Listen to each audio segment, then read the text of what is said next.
Well, today on the Spiritual Reality Podcast, we are headed back to Minnesota and what is going on there. Another protester has been shot and killed. I'm going to tell you why this one is a little bit different, and I'm going to tell you why this keeps happening, and it may not be what you think. As always, I appreciate it if you would take the time to subscribe on YouTube. That really helps me be able to keep putting out content like this, where I break down what's going on from a Christian perspective and also look at a lot of different Christian worldview issues. So thanks for joining me. Let's get to it.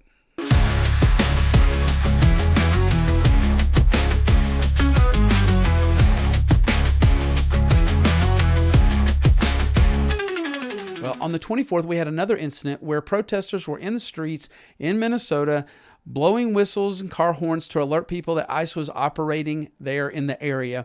And they were once again in the street as well, which they were not supposed to be. There was a stopped car that seemed to be in the way, and evidently ICE removed the lady from the car and pushed her down.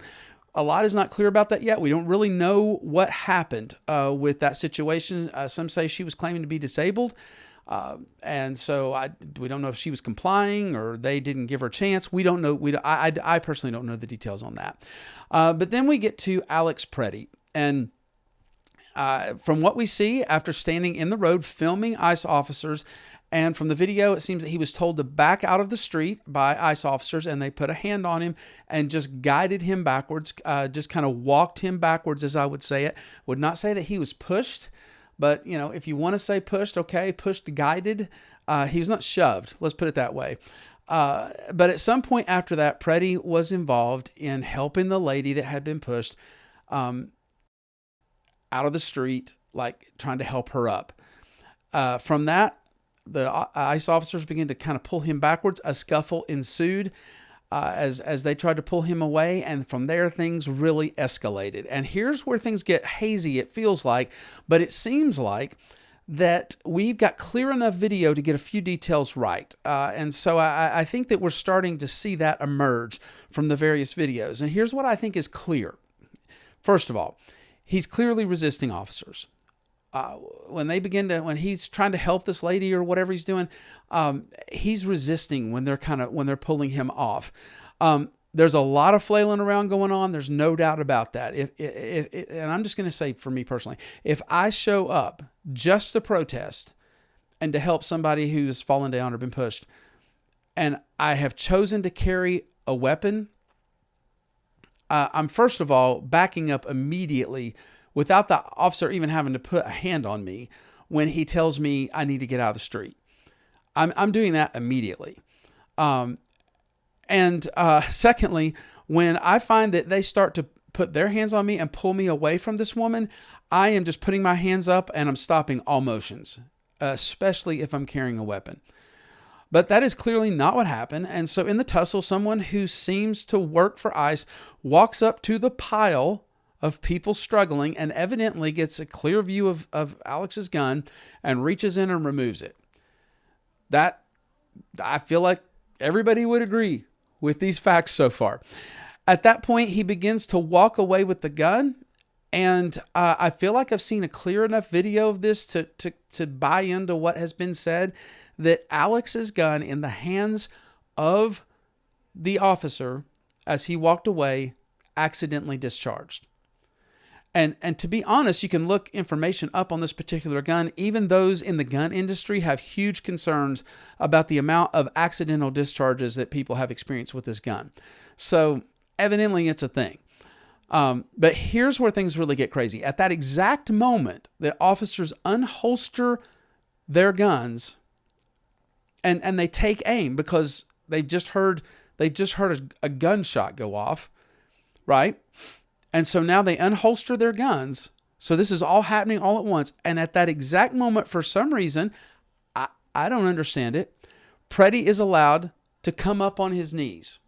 And I'm going to put the picture up on the screen. And what you see is it shows that when he comes up on his knees, he appears to reach down to his waistband, on the back side of his waistband, kind of, for his gun that is no longer there. And after he does that, what you see, if you watch the video, and Liz Wheeler had this on her X account, if you want to try to look it up, that it was at that exact moment that after he put his hand down there as if he was reaching for something, they opened fire. Now, to me, those are the facts that are pretty solid from the videos.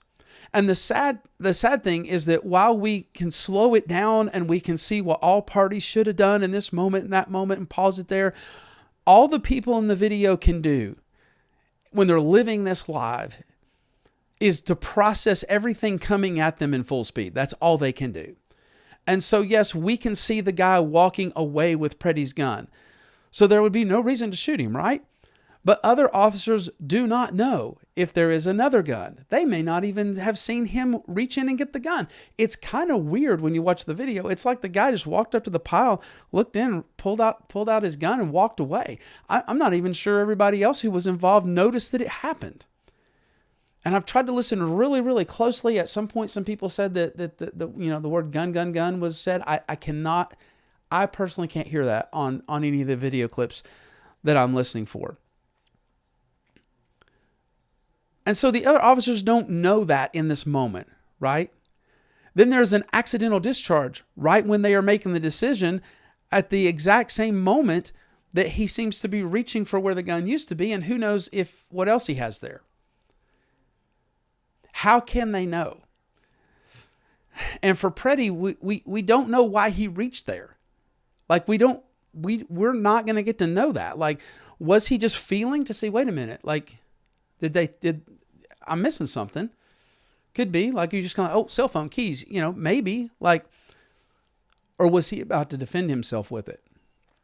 To be honest, if you're the officers, probably 10 out of 10 times with those being the conditions in that moment, you take that shot. After someone has been resisting arrest and then comes up and reaches for their belt under their jacket.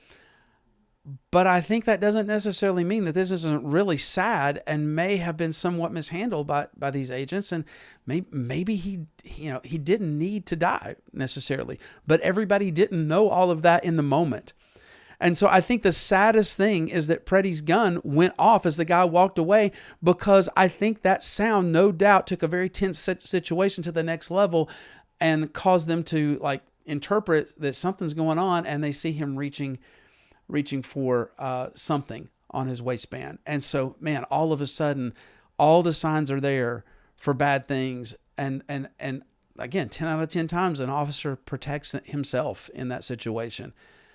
So again, as Christians, how do we think about this? How do we navigate this when this is what's going on in our culture and the world's looking at us and going, well, what do Christians think about this? Well, it's obviously being used as more fuel for leftists to say that I shouldn't be here in the first place. They shouldn't be there in the first place. And all I can say about that from a Christian perspective is that they are just following current laws.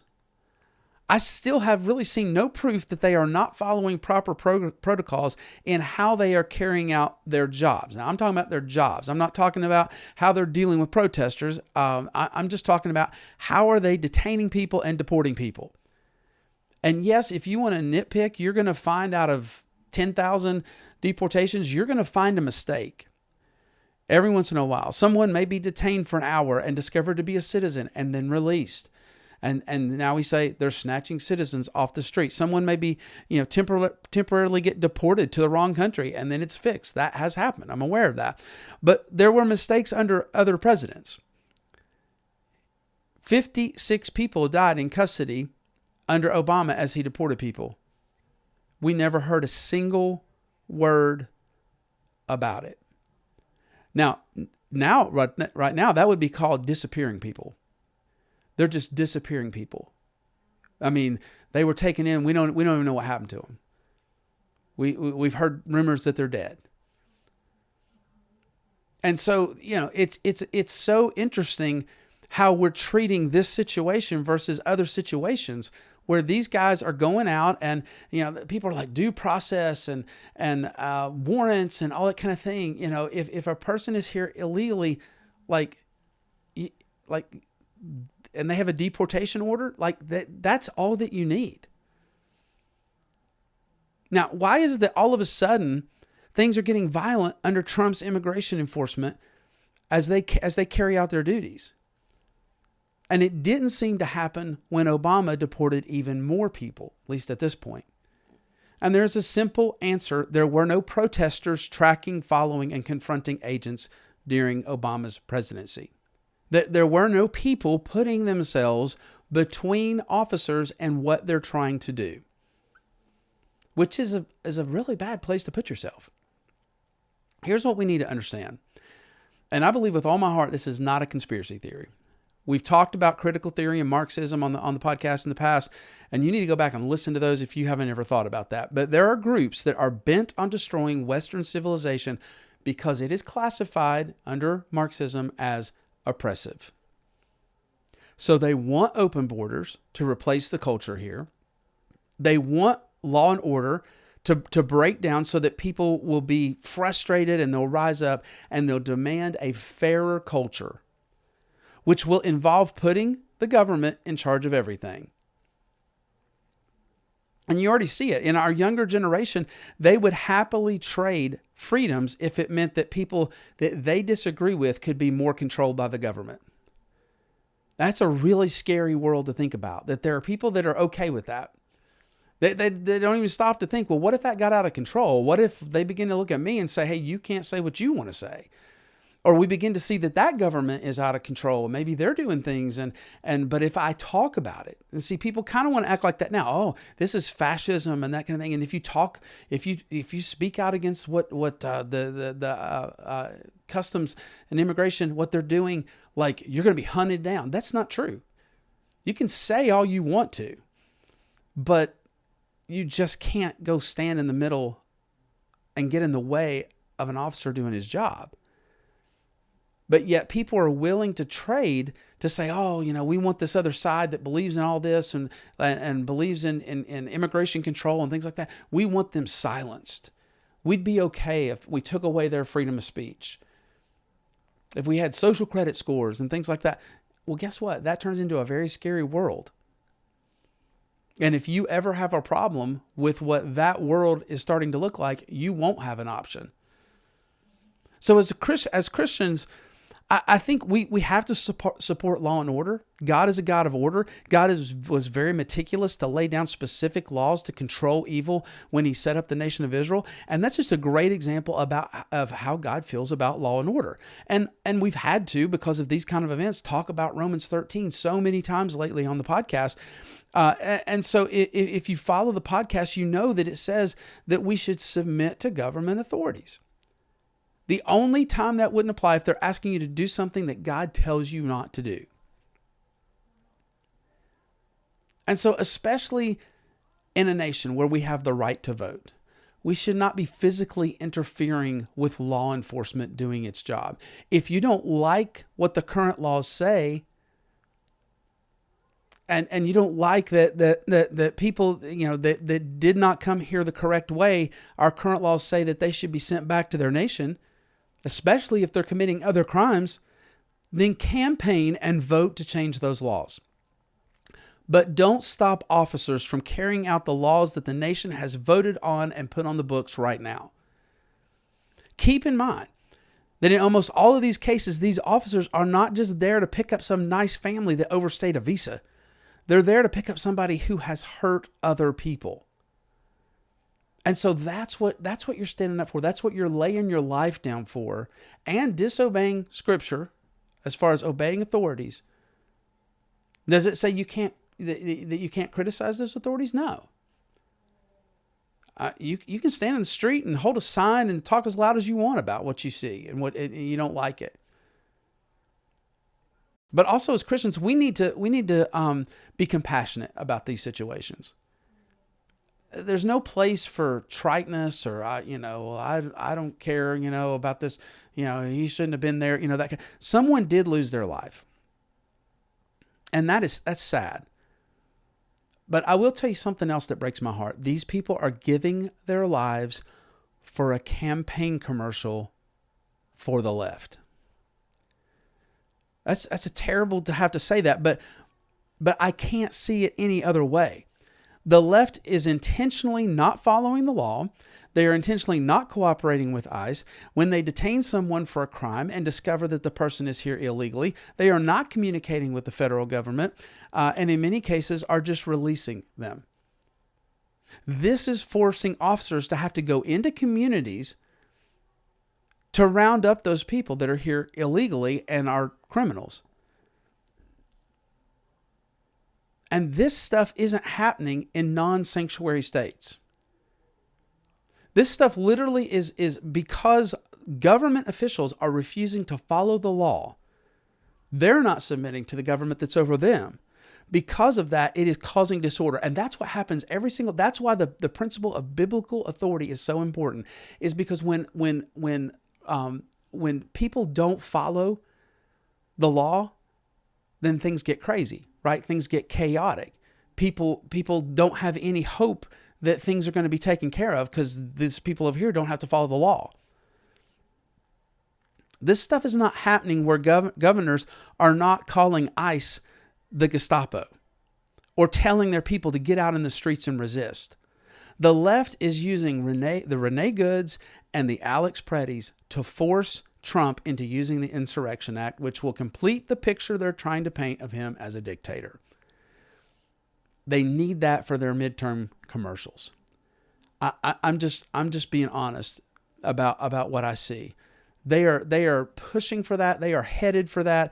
They are doing everything they can to try to get that picture of Trump's military coming into American cities. Because they have to get their power back to avoid accountability for fraud. They have to get their power back to stop the SAVE Act, which will clean up fraud in voting and give us clean elections. Why would we not want that? What other explanation would there be for why so many deportations happened under a leftist president and nothing was said, and now every single deportation must be fought? Is anybody asking how do we change so drastically? Is it just based off the fact that our current president tends to be a no nonsense guy when he talks? Which I don't always endorse the way he goes about things, the way he talks about things, and the things that he says, and the attitudes that he has. I think that's one of the biggest drawbacks with him. I honestly can't wait till conservatism is not tied to his personality. So I feel very sorry for Pretti and his family. He has been sucked into this propaganda. A neighbor and fellow volunteer confirmed that Pretti was a member of the Kingfield neighborhood Signal ICE watch group. So Signal, the app where you having encrypted conversations, group conversations with people, where you can send out messages, let people know what's coming up next, that kind of thing. This group is used by local volunteers to notify residents of ICE's presence and mobilize rapid response volunteers to bear witness to operations. But clearly and obviously they are doing more than just witnessing events, because they are getting out there and they're getting right in the middle of what's going on. A week before his death, Pretti reportedly had a separate violent encounter with federal agents while attempting to intervene in an arrest, which resulted in him suffering a broken rib. My only question is if that was a week before his death, how has he not been arrested for that? Which would have saved his life. So he had a history of going beyond protesting to interfering and confronting officers, which is something that as Christians, we can't support that. See, this thing has been tried to be turned into this high moral ground of, we're standing for justice and things like that. But really, we're not. These people not only have entered the country illegally, they didn't follow the rules. They mistreated the people who are waiting in line legally, which is not fair. But then they also have, so far, most of the people they're going after are, as they say, the worst of the worst. These are people that are doing terrible things in our culture and should be held accountable. This is not a justice issue that we're trying to stop deportations. And again, I want to remind you that the mess was allowed to get so bad and so unchecked that it put us in this situation. Now, let's talk about Second Amendment issues that this raises. Some have mocked conservatives saying, well, now you're against the right to carry. But this is not an accurate statement. he absolutely had the right to carry a weapon for his protection in public. However, you don't have the right to interfere with law enforcement, then resist arrest while armed. There was no reason for you to be in that situation. If you come to a protest carrying a gun, and you stand back and you hold a sign and you shout loudly, but you don't get in the faces of an officer or interfere with their work, then you haven't done anything wrong. There's no reason why you can't use your Second Amendment right to do that. Some have wanted to compare this to Kyle Rittenhouse and how conservatives, they were all for what Kyle Rittenhouse did. First of all, I thought personally it was crazy that he was down there with a rifle in the middle of all that, especially at his age. I mean, I know he's old enough to own that particular gun, but I just found it crazy.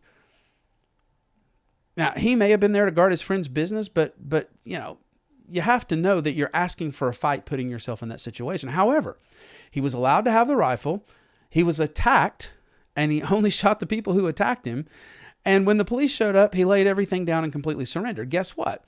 It's nice for Rittenhouse that we get to still argue over this for the last 5 years, and that his situation was legally evaluated to see if he should be charged or not charged, and that he's not dead while we're doing it.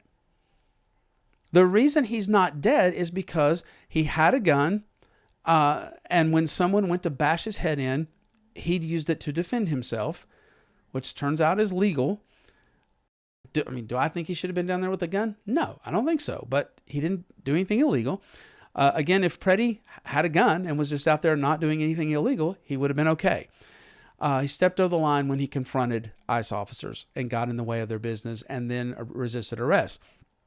But Rittenhouse is not dead because he completely surrendered and complied when the police showed up. So these situations are not the same. Now, the last thing I want to go over is the reaction of various authorities in the administration after the event happened. First of all, I want to start with Kristi Noem. Overall, I think she's doing a good job, but here her statement was unwise and should have just spoke more generally about the situation until she could look at all the evidence. The one reason I tend to wait a week late on these kind of things, I could get way more clicks, way more subscriptions if I just jumped up and said something right away. And the more people that were mad and disagreed with what I said and said, haven't you seen the video? That kind of thing, it would just help my, the algorithms to push me even more.